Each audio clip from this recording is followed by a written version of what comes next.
minutes? Yeah, I have that time. Perfect. Well, I'm good.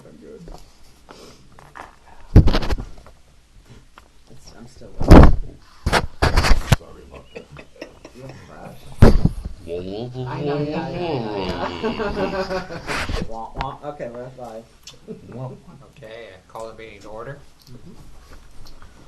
Pledge of allegiance. I pledge allegiance to the flag of the United States of America and to the republic for which it stands, one nation, under God, indivisible, with liberty and justice for all. Welcome, everyone. Present, we have Tim Petrikis, Selectman, Mike Marinaccio, Chief Financial Officer, Brian Wissinger, Assistant Finance Director, Kim Flora, Operations Director, Todd Walden, Department of Public Works Director, and the Chief Roach will be joining us momentarily. The first item on the agenda is the Local Traffic Authority. We have 2 of these, which I'll read. This is from Trooper First Class Michael Levy, Dear Board of Selectmen. I've had the opportunity to review the request from the Senior Tribute Committee to utilize the town and state roads on Sunday, June the 13th, for a Senior Tribute Parade. This is similar to what they did last year. The event organizer, Laurie Carenzo, has indicated the route they wish to utilize. See attached. This will be the second time this parade has been organized. Based on the unprecedented events and changes that COVID-19 has placed on every aspect of our society, including the graduating class of 2021. The parade will include approximately 60 vehicles with a Summers Fire apparatus leading the parade. The parade will require the brief closure for 5 minutes of multiple roads along the parade route. Temporary closures will be accomplished with a combination of police, Department of Public Works, certain personnel. The parade route is 25 miles in length. It will take approximately 1 to 2 hours to complete. Despite the large nature of this event, the impact of the roadways will be brief. Scared the hell Yeah, out of me. I would recommend the Local Traffic Authority approval for this event. If approved, please forward the Local Traffic Authority approval letter to the State of Connecticut Department of Transportation. So I'll make a motion that we approve the recommendation from Trooper Michael Heavey and we forward it on to the appropriate state authorities. I second that. Any additional discussion? Wish him good luck. All in favor? Aye. Aye. The second Local Traffic Authority is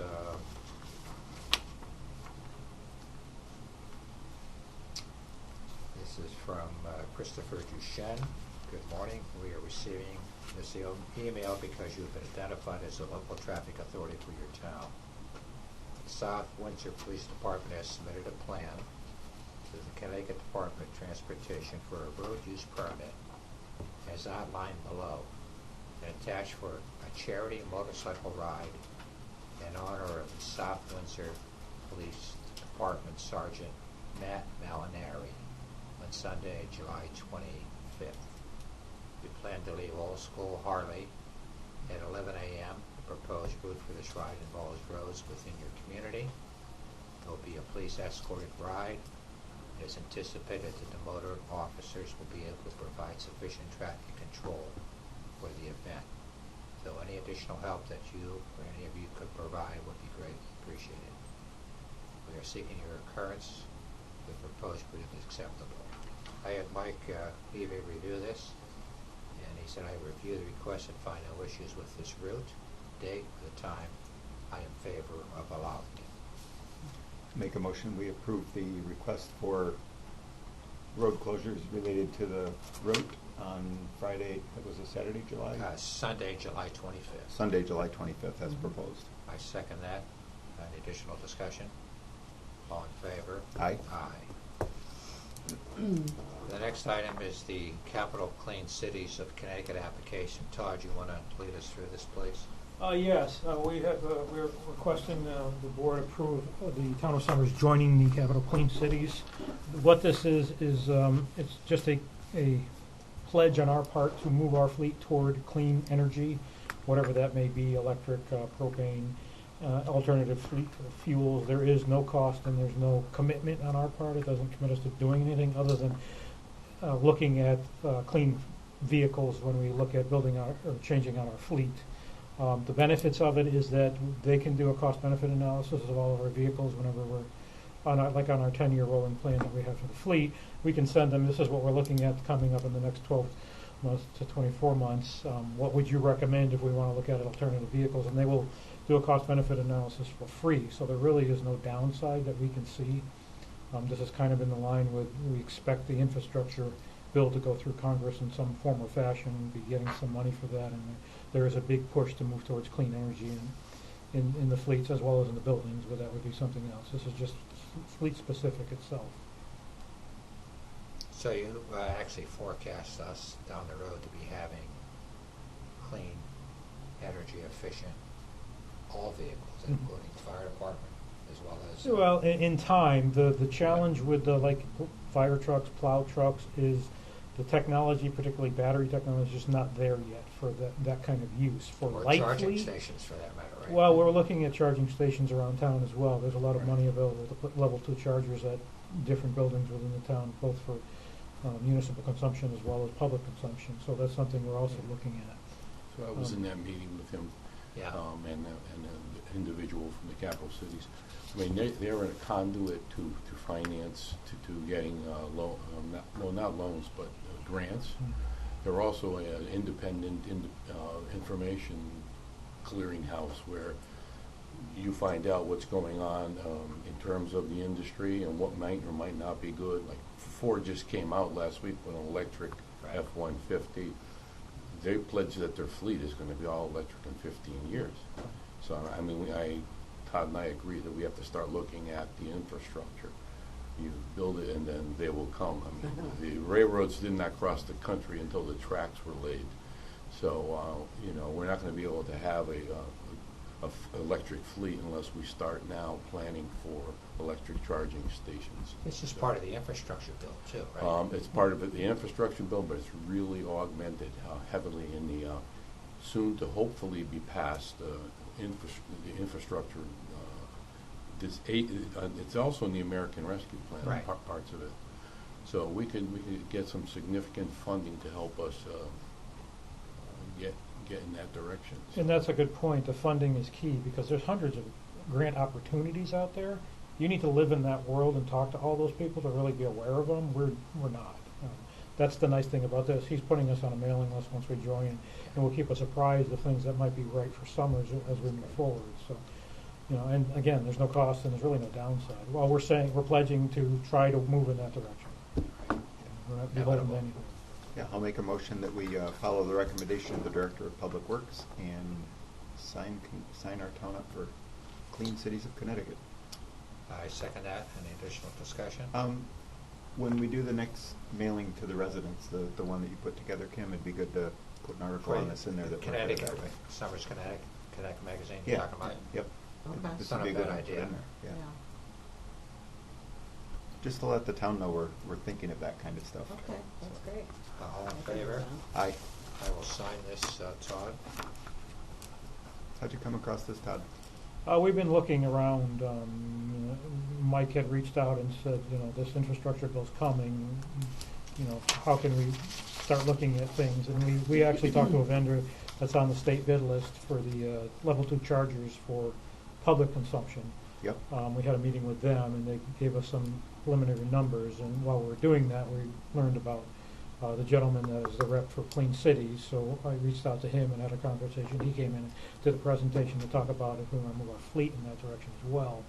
So it's kind of everything, moving buildings and fleet, all energy consumption toward clean energy, whatever that means. Mm-hmm. That's kind of how we got the ball rolling. So we're just Nice moving work. forward.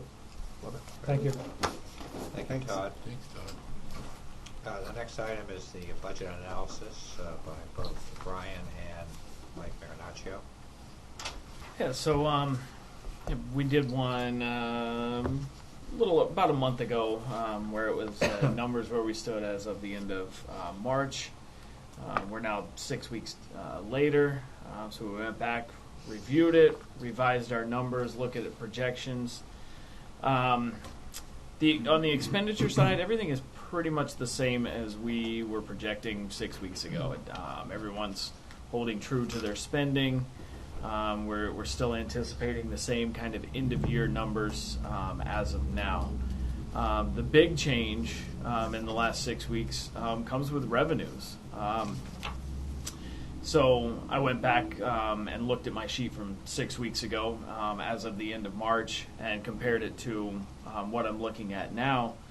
And so what we've noticed is since the beginning of April, we were allowed to send out demand notices for taxes and intents to lien. And so those went out and people said, oh, got to pay my taxes. And we got a flood of cash. And so that changed our end-of-year projection on tax. We were 6 weeks ago. We were thinking we were going to be about $200,000 shy on tax collections. Now, since Lisa and I have reviewed them again, we're thinking we're only going to be about $100,000 shy on taxes at the end of the year. And while we will collect that, the bills are getting ready to go out for fiscal 22. The bills will go out in the next couple of weeks. And people will then, the people that pay them will see, oh, I owe last year's bill still, and you'll get that $100,000. So that $104,000, $105,000 is past due. Yes, it's monies that we anticipated collecting that for the year that we just haven't collected. Don't forget that the governor gave the people extra 90 days Right. at the half-year mark and at the beginning. Both at the of beginning of the year and the half-year mark. So that kind of slowed the pace. And causes people to forget that the Yes, checks that he used to that's write true. then, I got to now write 3 months later. Yes. So we're collecting, what, 99.5? We budget at 99. Annually, we're around 99.2 that we collect. Right now, we're at like 98.9, somewhere Okay, around there. that's We're that difference. just shy of the 99 that we budgeted. The next big one is licenses and permits. And I went down and I spoke with Jen, Roy, and with Matthew Putnam. 6 weeks ago, we had collected about $508,000 worth of licenses and permits. In the last 6 weeks, that number's gone up $90,000. And I was like, wow, I was projecting $30,000 for the rest of the year for a quarter, and we went up 90. So we went down there and we looked through the building permit list. Just since April 1, we've collected $42,000 in building permits. We've had 2 or 3 new home construction permits come in. There was a permit for modification of a cell tower. And those were kind of the big ones that jumped out. Plus, it just seems like the number of permits is high, and when you're $40, $50 a pop, it adds up quickly. So those, now we're projecting if we collect another $30,000 through the end of the year is kind of what we're looking at. Our bank interest, 6 weeks ago we were thinking we were going to be about $170,000 short. Mike and I then sat down with both People's Bank and Westfield Bank and spoke with them. We already had a relationship with them after the sale of People's United Bank to M&T Bank. We felt a little discomfort with that, seeing how they just sold a year ago and became People's United. So we took the monies that we had there, moved them, split them between People's and Westfield Bank. Both offered much more favorable rates than we were getting. So we're seeing a little increase in our collected interest for the last couple of months of the year. And while we're still going to be wildly short, we're not getting the 3% that we were getting this time last year when COVID broke out. We're at least now getting 0.75 as opposed to 0.2. So How long is that good for? Westfield has held true to their numbers since the day we moved money there this time last year. Actually, before COVID, we moved money there in September, October of 19, and they have held true to their rate. People's Bank did reduce their rate, but they also started giving us a monthly payment of a membership reward, they call it.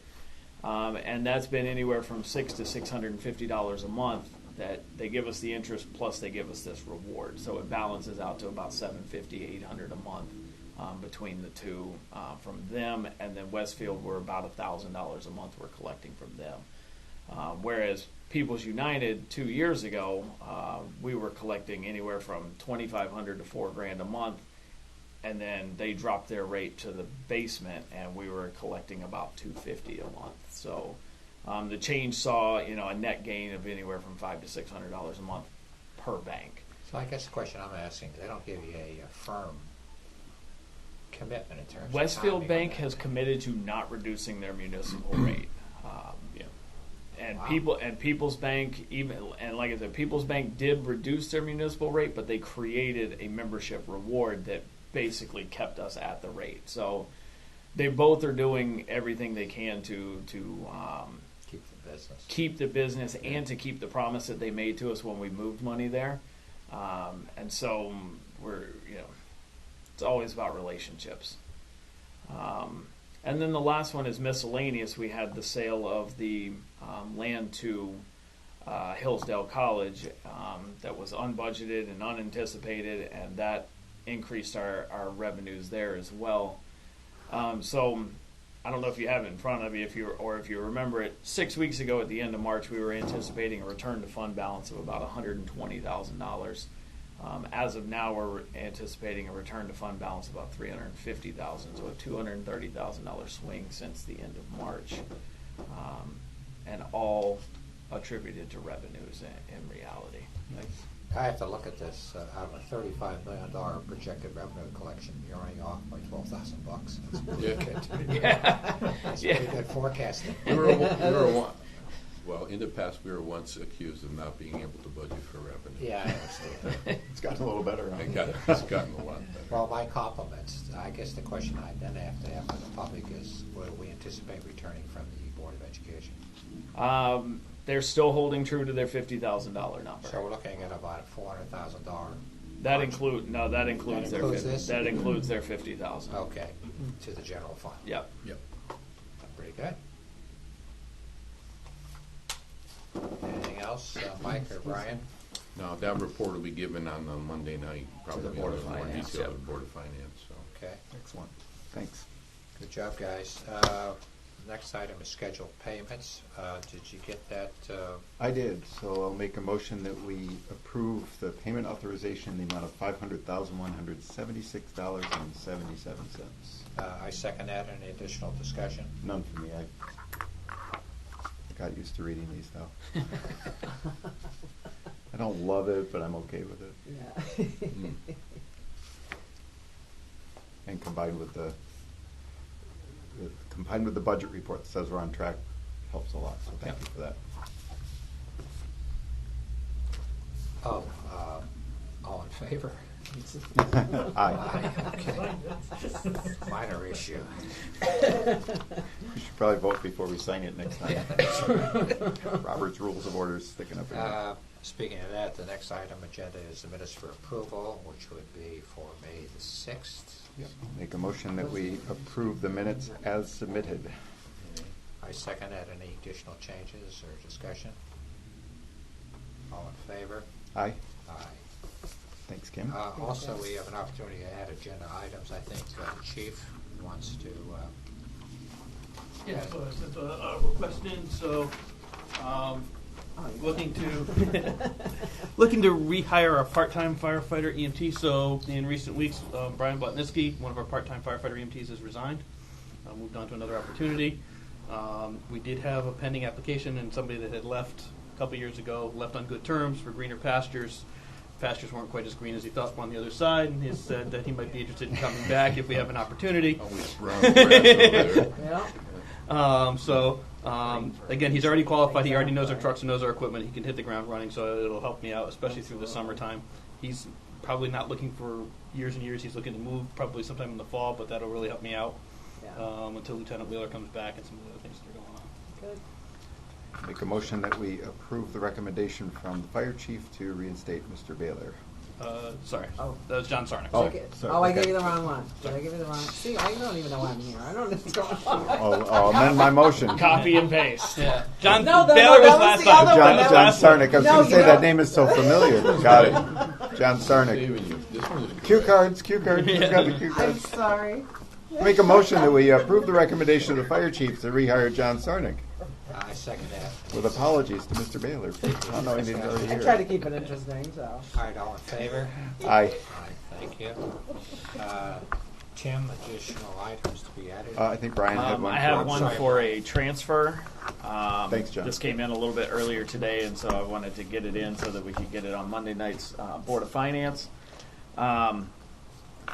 Kim Littig at the police department went through her budget review. She had a couple of big ticket items that hit recently that were unbudgeted, and unfortunately one of them was an unfunded mandate with in regards to uniforms, and she's got a write-up about it in here as well, where we had to purchase badges and all types of things, and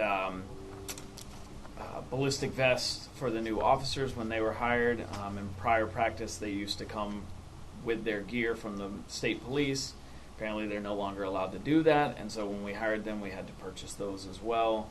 And then with the police accountability bill, they needed secondary badges and name tags and so forth, and so it threw her uniform maintenance budget off in that regard. Unfortunately as well, near the end of April, and it's a good thing Todd's here because he can correct me if I'm completely wrong on this, we, our 2014 SUV cruiser, the engine blew. Something, I'm not sure exactly what, radiator fluid or something leaked into the block, into the head gas, and That's ruined the that's entire blowing your motor. engine, yeah. Ruined the entire motor. So, And it was out of warranty. and it was out of warranty. So Ray Seraphin replaced the motor, put a brand new motor in it. It does have a 3-year warranty on the motor as well, and for unlimited mileage, and that was $6,500, and unfortunately also not budgeted for. And then the heat at the police department, colder winter than anticipated, and an increase in propane costs. The final delivery of the year threw them over budget in their heating costs. So the total that they're over $12,887.69. They're requesting to transfer it from the full-time officer salary line. The very back page is a rundown of their entire budget, so that you can see that the $12,000 will not impact that line item. It's not going to throw it out of whack. There's still $46,000 in there with an anticipated use of $23,000 for the last 3 weeks of the pay year. So this is So, coming out yeah. of the budget that ends in June. Current, yes. Yes, Okay. in current budget. So Yes. So Brenda, pass me again, the total amount versus. the total amount is The $12,887. last statement in regards to before the. 48 end the of 48,000 Oh, so number. yeah, so their full-time officer salary right now has 46,000 Okay. remaining in it. With the officers that they have, if you project out their costs for the next 3 pay periods, they would spend 23,000 of it. So this is just So no risk of reduction of service to the community. correct. We're good. Correct. Yeah, I'll make a motion that we approve the transfer request as submitted. I second that. Additional discussion or clarification? All in favor? That's the Aye. original. Sign that.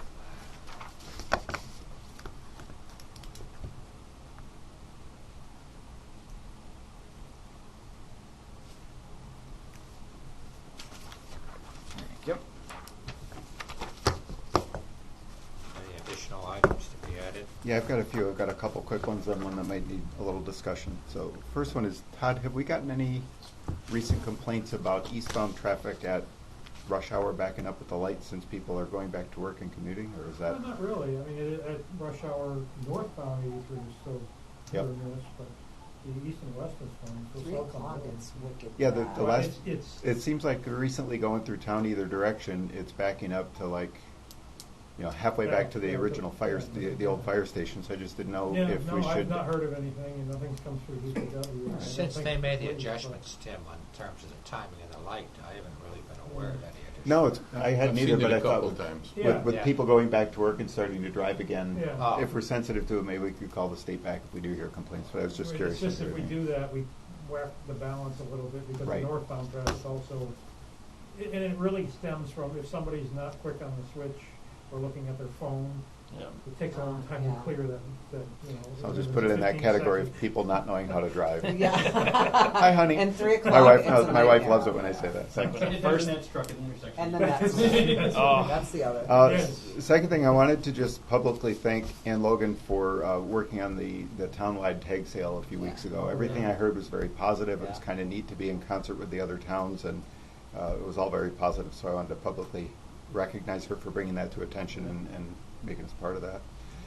Next one is on the emails going back and forth from Jen's office to residents on zoning. I've gotten a couple of calls also, and I'm just curious to get the input from you and maybe you, Mike. Would it make sense to hold a public listening session for residents that are abutting that to listen? Because when I see the emails going back and forth and I see that the sanitarian says, yeah, there was an issue with the water testing, are there resources at the state level that we could bring to Jen and to sanitation? You're talking about the Eastman situation. Well, that one, but also, you know, we just heard a lot about permits.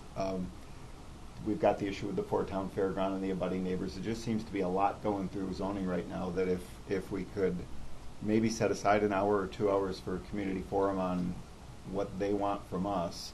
I know we really don't have a role there, but does the state have resources that we could bring in to help our town officials really do their jobs well to the residents' expectations? Because it's, you know, everybody wants to do a good job. I can't imagine the workload going across Jen's desk, and if there's It's something been- that we could do it's to been get the state to help us, or even share services with a neighboring town, I don't know what the answer is, but I'd love to hear the residents' concerns. Try to keep it civil and you know, to the real issues of property management. But if we could set that up in the next couple weeks, I think that'd be Yeah, a I'm good not thing to opposed do. to that.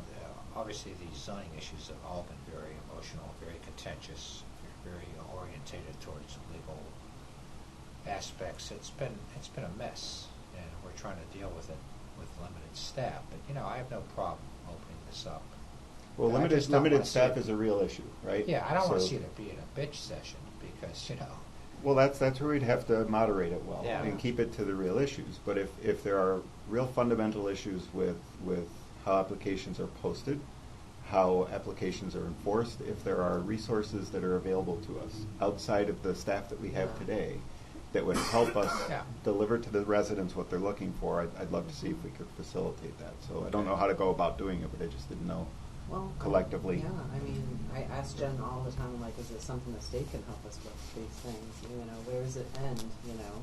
But I'd want to help. I'd want to help the You state know, understand specifically yes, what we're looking for, and I don't know absolutely. what that is yet until I Okay. hear from the residents what they want. That's Okay, what the session so was start about. Is there. Okay. what are you really looking for? Like, if specifically, if there's a better way to test the well water than what we did, is there a state agency that can help us oversee the testing of the well water so that it's done to a And standard Steve that would the be a residents big part of accept? that discussion. Exactly. Yeah. So, and when I saw Steve's response, it Yeah. said, yeah, there was an issue. It tells me there's credibility to the residents' concerns that maybe we didn't hear well. Yeah. Would this session help us clearly define 3, 4, 5 things that we would look to the state to help us with without usurping Jen's duties, without stepping on anybody's toes here, and still leaving us with the authority to run the town the way we want? Right. But what support can we get to drive that? Okay. So, Okay. Well, if we good could look at the suggestion. calendar and work with Jen on what might work, Yeah, I'd okay. love We to can help do that next week when we facilitate meet with that. her. So. Absolutely. The next one's a little bit larger. So, you know, we've got the zoning issues, we've got the building issues, we've got a town that's getting more and more complex to manage. So I have a series of 4 motions. I've written these up. I'll email them to you. I wanted to get them on the table one at a time. But you know what really tipped the scale for me was a voter turnout of less than 5% on the referendum for the budget. We're probably going to have to work our way through a charter revision sometime in the next few years and revisit, is it fiscally responsible to continue to run a referendum when fewer than 5% of the people show up to vote on a budget? Good point. It's a concern. What are the impacts of elected leaders dealing with other officials in the building when there's a political issue, and you may not be able to address the expectations you have of resident support, of community support? So A few years ago when we did the referendum, we talked about moving to a town manager form of government. There's a split decision on whether that passed or failed based on the wording on the ballot. Yeah.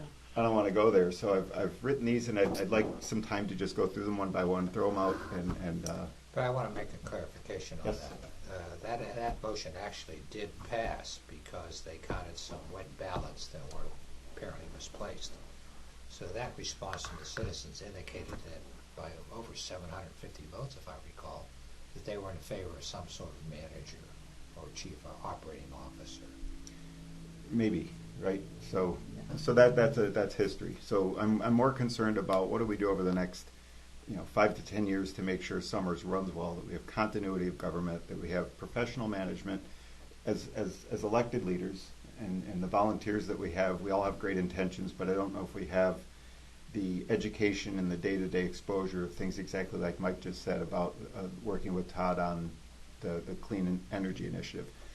That's hard to do when it's not a full-time profession. So if you'll grant me a few minutes, I'll go through the first one. So. Before you start, I just do want to reinforce that. I mean, it's becoming very complicated here in terms of the issues we're dealing with and the time involved with it. We have a lot of volunteers, et cetera, but I can speak from experience. But go ahead, Tim. Yeah, I'd like to make a motion that effective July 1st, 2021, the town eliminate the position of CFO while preserving the charter requirement of a treasurer, and that there is the establishment on that date of a Summers Chief Operating Officer who would then report to the Summers Board of Selectmen. The Board of Selectmen would establish an advisory committee to create no later than October 1st, 2001, a job description and compensation structure that achieves 3 primary objectives. Defines the essential, administrative, and non-essential duties of the Chief Operating Officer without diminishing those duties specifically required of a Chief Executive for the town in the form of First Selectman and Board of Selectmen as currently provided for by Connecticut State Statute in the Summers Town Charter. Establishes an employment contract for the permanent COO effective on the date immediately following the swearing in of those individuals elected by vote on November 3rd, 2021 as First Selectman and Board of Selectmen, and running through June 30, 2024, and which shall also establish an annual salary for the COO not to exceed 130% of the salary of the town's current CFO, and which shall allow for an annual review by the Board of Selectmen of the COO to be conducted not sooner than May 1st of each calendar year, nor later than June 1st of each year, and which shall provide for the annual extensions of 1 single year by majority vote of the BOS following such annual review prior to July 1st of each calendar year. And that's designed so that we'd have, very much like the school district does, a 3-year contract that could be extended 1 year at a time, provide continuity over the elections. And finally, to determine whether or not there is a need to establish a position of finance director who shall, effective on that start date, then serve as treasurer pursuant to the definitions then in place by state statute and town charter, and which shall then establish a salary not to exceed 120% of the salary for the then current assistant finance director. That is the motion. I second that motion. Discussion? Questions? Discussion, yes.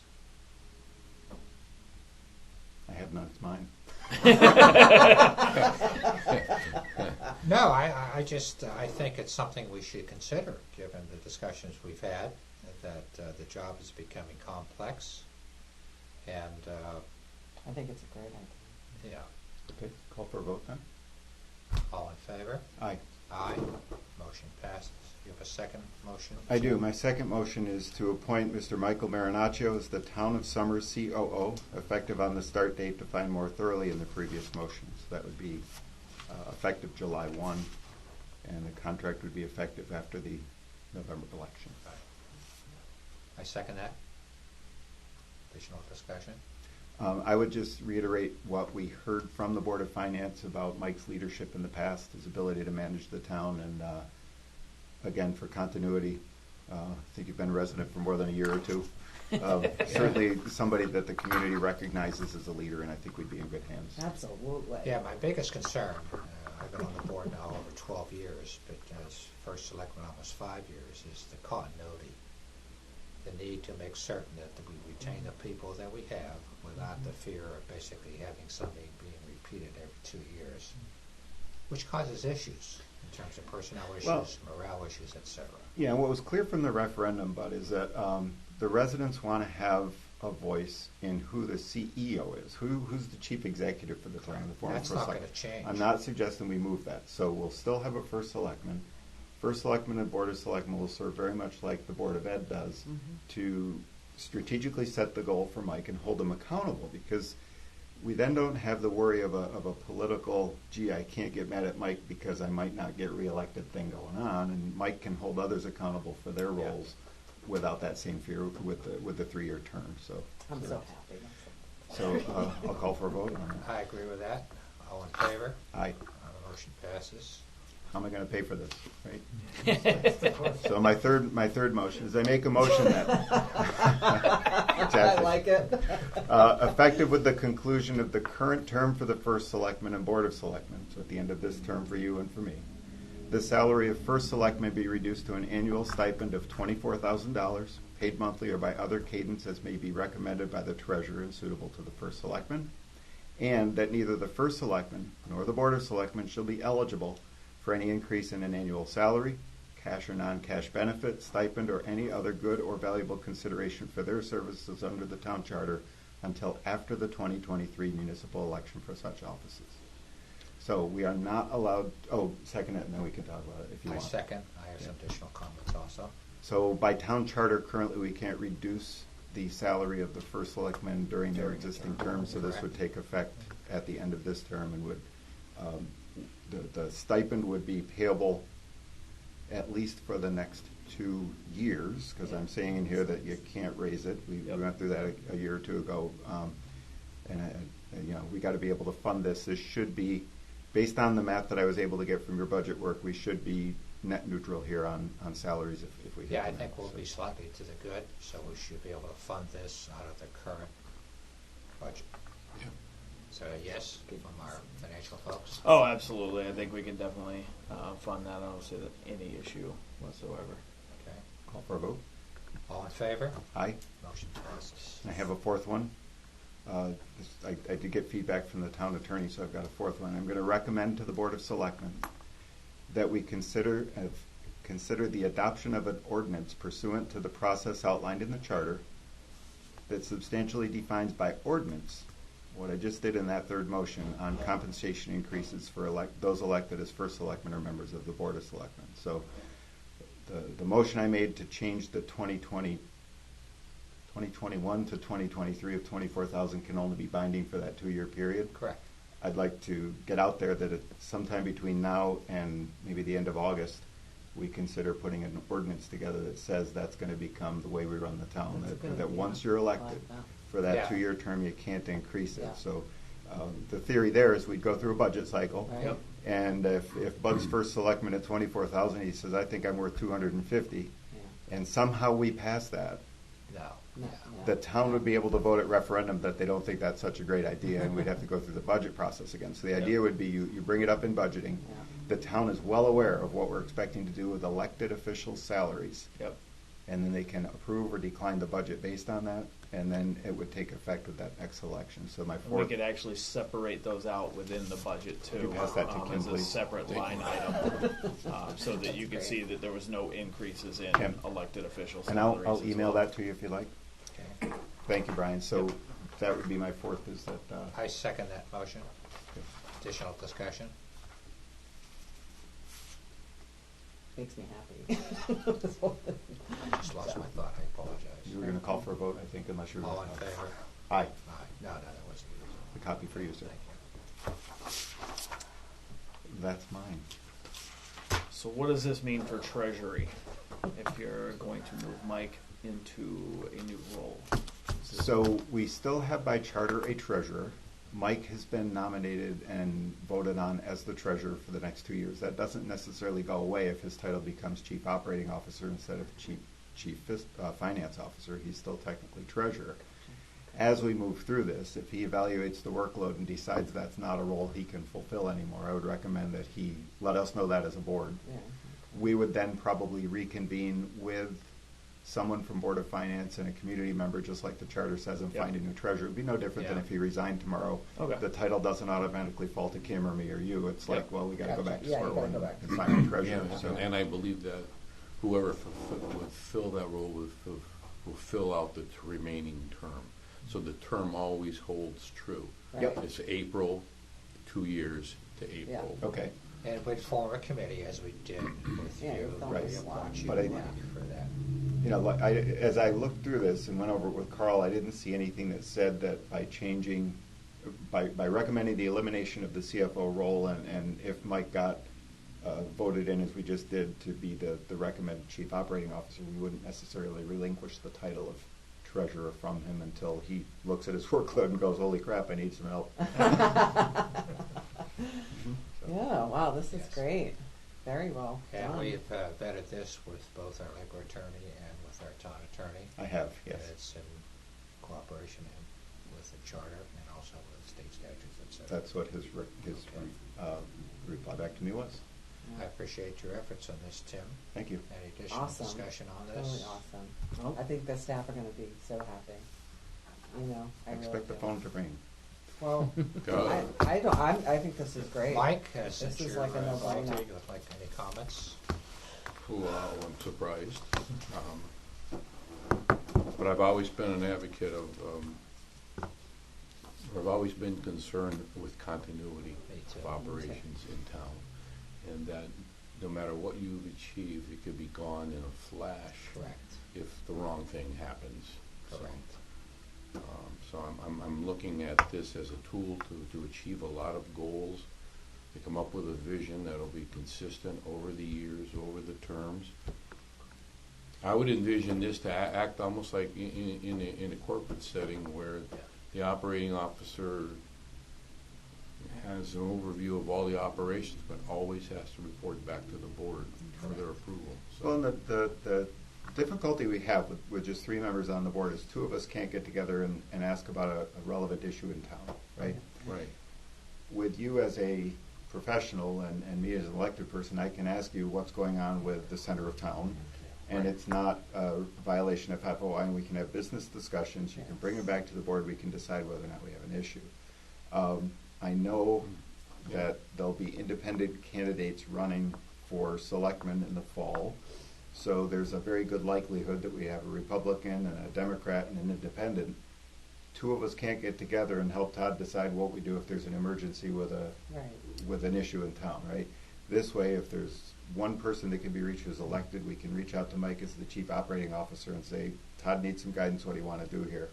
And you've got an elected voice, a professional voice, and the specific professional in Todd's acumen to help make the right decision for the town. So I'm hoping this does that. And like I said, with only 4 and change coming out to vote, it just tells me that not only are the dynamics of managing the town changing, but so are the dynamics of the residents' participation in how it's governed. And we got to have a professional leader in there, regardless of the acumen and the desire we have as part-time elected folks. So thank you for letting me put that out there. Good. Make a motion to adjourn. So moved. Second, all in favor? Aye. Thank you. I'm gonna cry. Congratulations, Mike. Thank you.